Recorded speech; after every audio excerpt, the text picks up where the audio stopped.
We're at Well Street Pizza today to test out Canon's new cinema camera, the C80.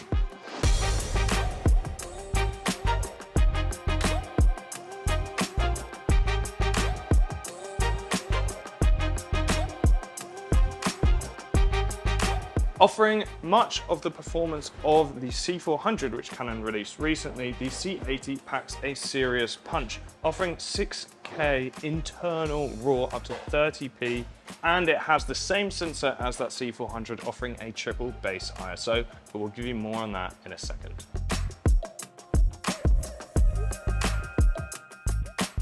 So one of the coolest things about the C80 is that sensor.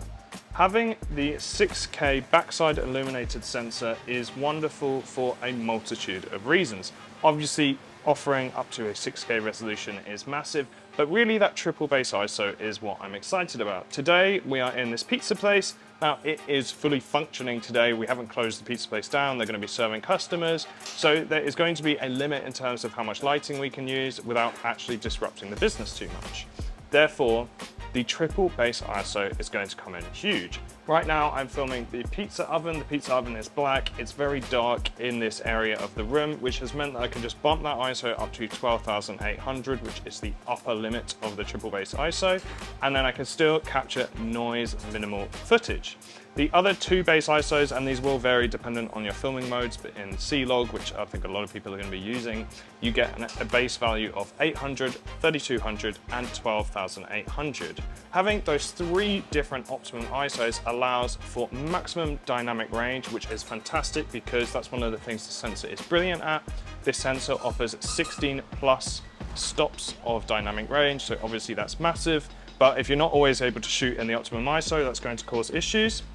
So that's what I love about this system, having three different ISOs to choose from to retain minimal noise and maximize all of that dynamic range that the sensor offers is brilliant.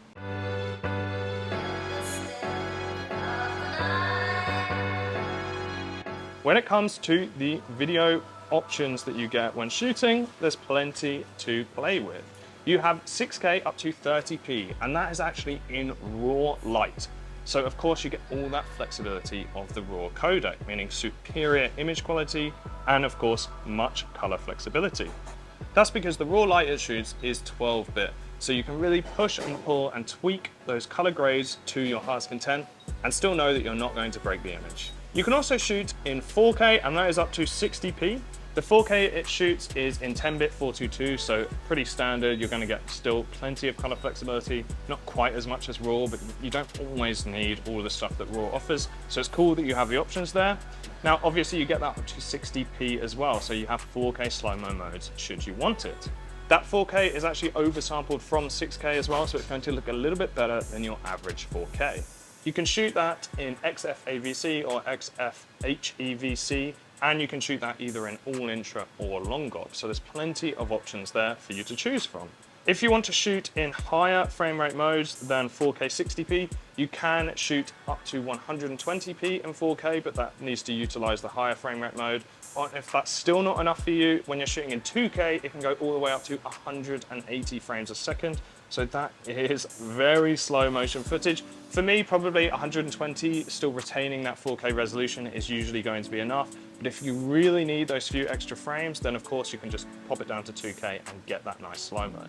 Offering 6K internal RAW is just such an incredible spec for a camera like this to have. Obviously the C400 had it as well, and that actually had a few more RAW recording modes, but this is significantly cheaper than the C400. So still having that spec of the 6K 30 RAW is massive. It doesn't really matter to me that it's RAW light. I don't need that RAW HQ or RAW standard. Just getting 6K RAW is more than enough for me.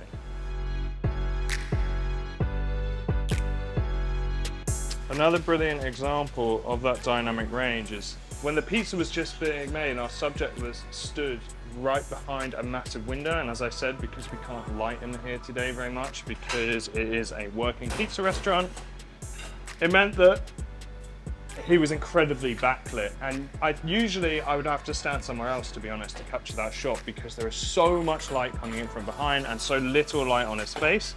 But because we get those 16 stops of dynamic range, you get away with it. I mean, look at the footage. You can see for yourself that I can shoot directly into the light and still get a usable shot, which a lot of cameras can't offer. Being able to adapt to any different lighting environment so quickly and just moving that ISO between those three values is huge. Combine that with the internal ND, so much flexibility.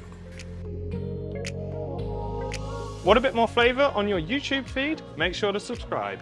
We promise more pizza.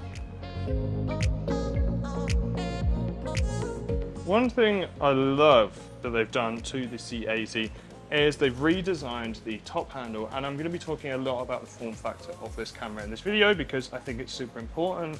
It's very different to the C400, which is kind of, it borrows a lot of the specs in this camera from the C400, so of course the main difference between the two is that form factor, and I really like it, especially this new top handle, because it feels a lot sturdier. I can easily mount my monitor to it, and I can hold it, and I can hold the rig just like that. And do bear in mind that this 24-105 f2.8 that I'm using is massive and really heavy.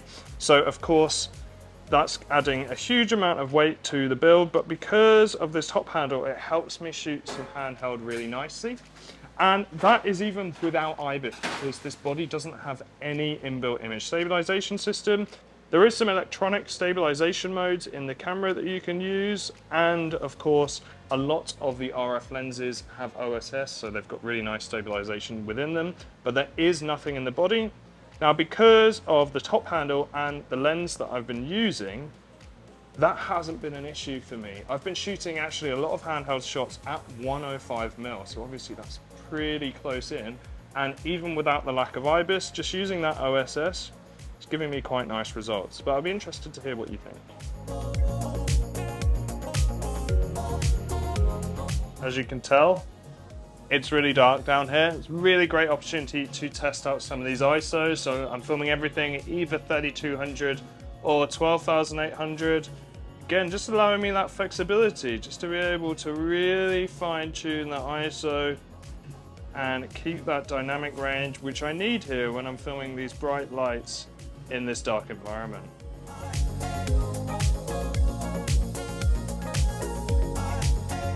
So we've come outside now to grab some exterior shots of the location, and I thought it was a wonderful time to start talking about the form factor of this camera, because it's quite a big thing about the C80 because it borrows so much internal performance from the C400, but the actual camera is designed extremely differently. Of course, you're still going to get a lot of the support that you're used to though. So we've got internal NDs in this body, really nice, and you have just a switch that you can control them here.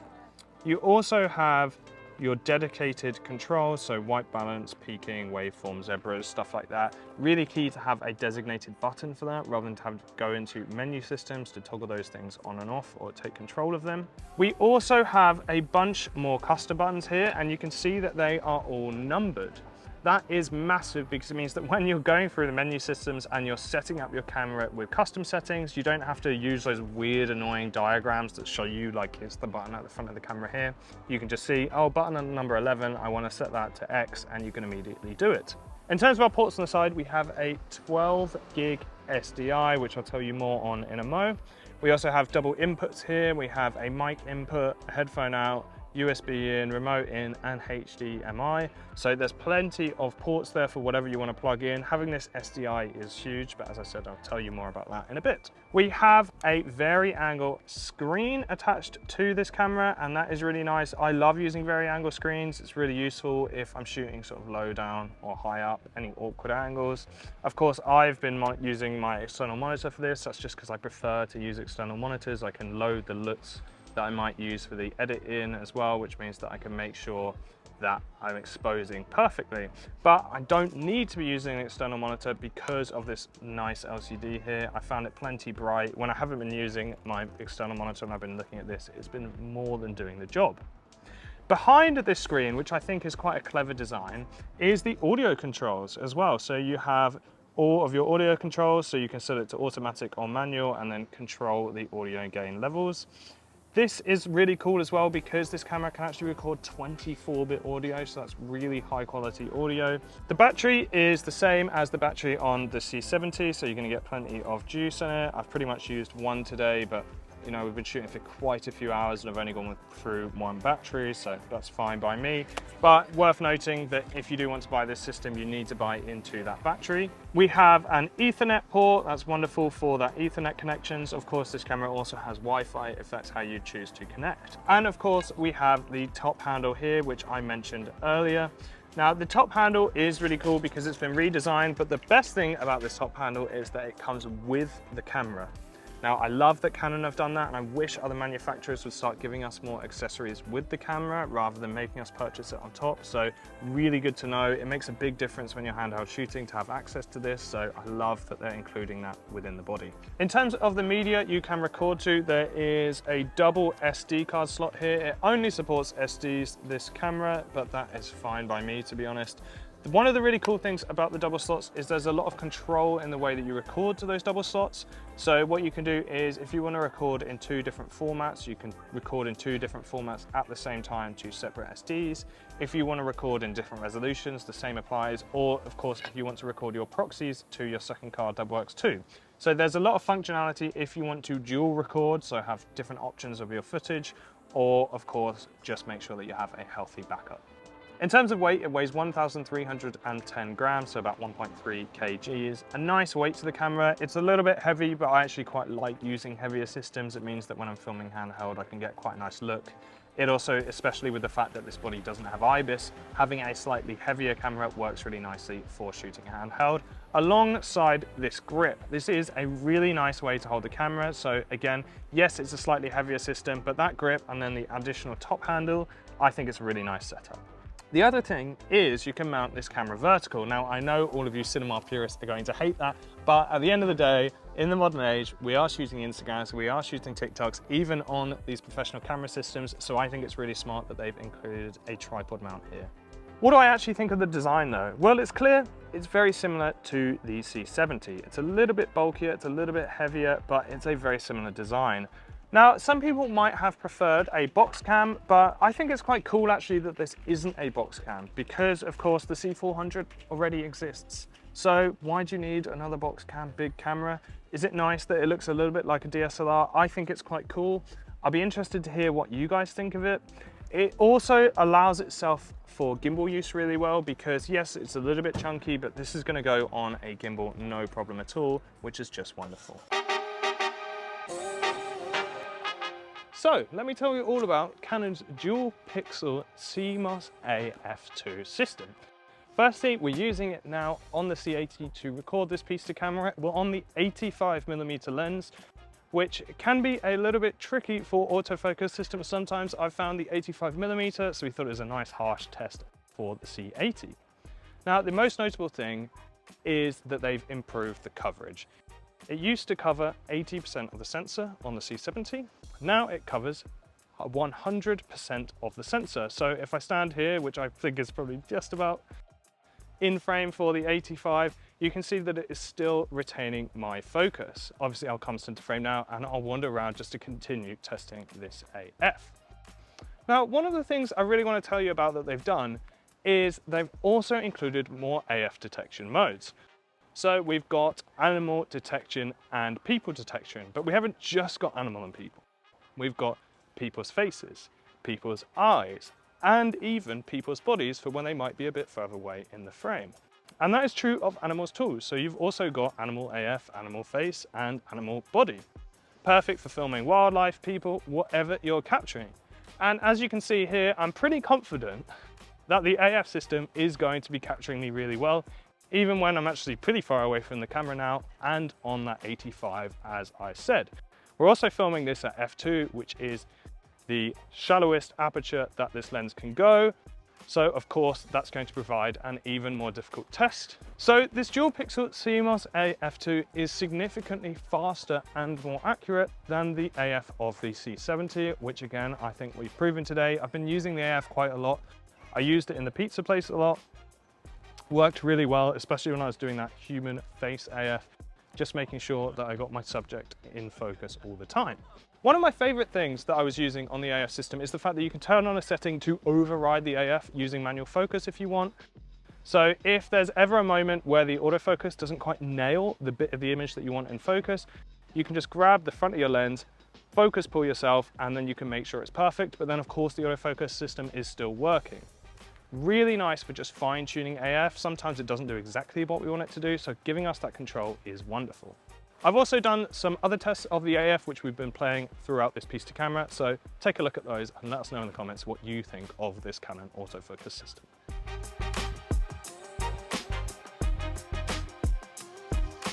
I've spoken a lot about the video features of this camera, but how can this camera actually get you on those productions? Well, there's quite a few things they put into it to make sure you can. Firstly is that 12G SDI port, which I mentioned earlier. That means that you can get a nice output which is scalable for a variety of different monitors and feeds. But most importantly, works alongside Canon's XC protocol. That is their system for live productions. Meaning, essentially, if you get the C80, you can then function on the XC protocol. So if you're working on any live productions, multicam productions, anywhere where you need remote control access of your cameras, you can get on those jobs with this C80. You can also use this system to IP stream, and you can do that via Ethernet or Wi-Fi, so it's up to you which one you prefer and which one is going to be more convenient for you. The way it works is you can either stream directly to an IP decoder, and then that could be sent, for example, to a news desk or something like that, or you can stream direct to a computer, and then you can use that computer to then host your stream onto a variety of websites. The benefit of this is it can function within already existing systems. So let's say I wanted to go do a job doing some news gathering for a broadcaster. Because it has this IP streaming functionality, it already exists within the systems that these broadcasters have, meaning whether it's ITV, BBC, whoever's going to give me the call, I can bring this camera and I know that I can use it for capturing news, or I can just stream to anybody I like. So of course you can use it to stream via sort of conventional streaming methods, but if you wanted to even stream to a website that already has their own streaming setup, the C80 will get you on there, no worries.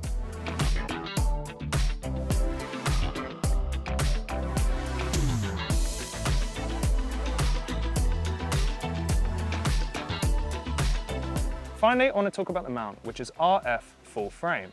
Now, of course, there are some incredible lenses for this mount. I mean, today I've been using the 24-105 f2.8, what a lens. And there are so many amazing lenses within that system. You can also get a PL or an EF adapter, so if you want to use cine glass, it opens up a whole world of lenses to choose from. But I just want to give you my final thoughts on the C80. Who do I think it's for? Well, I think it's a really cool camera, and I think it's very well suited to people that kind of do a little bit of everything. Because let's say you're a solo shooter and you could go to the pizza place like we did today and you can easily go make a nice video for them. But you also might want a system that can get you on jobs to go work for news desks. It can get you on jobs to go work on live productions, and that's the strength of this camera. It's a bit like a miniature C400 in my eyes. It has much of the same spec, albeit not all the bells and whistles, no 6K slow-mo, no raw standard, raw HQ, but it's pretty much a C400, but in a smaller form factor and quite significantly cheaper. Therefore, I think it's very well suited to solo shooters, people that do a little bit of this and a little bit of that, because you can go shoot at the pizza place like we did today and go make a video for them. But this camera can also get you on big productions like live productions. It can also get you shooting for news desks. So it's very scalable. You can do small jobs for small clients. You can do big jobs for big clients. It sort of has a little something for everybody. And I think that's where I'm going to leave today's review off. I hope you've enjoyed it. Have a lovely day.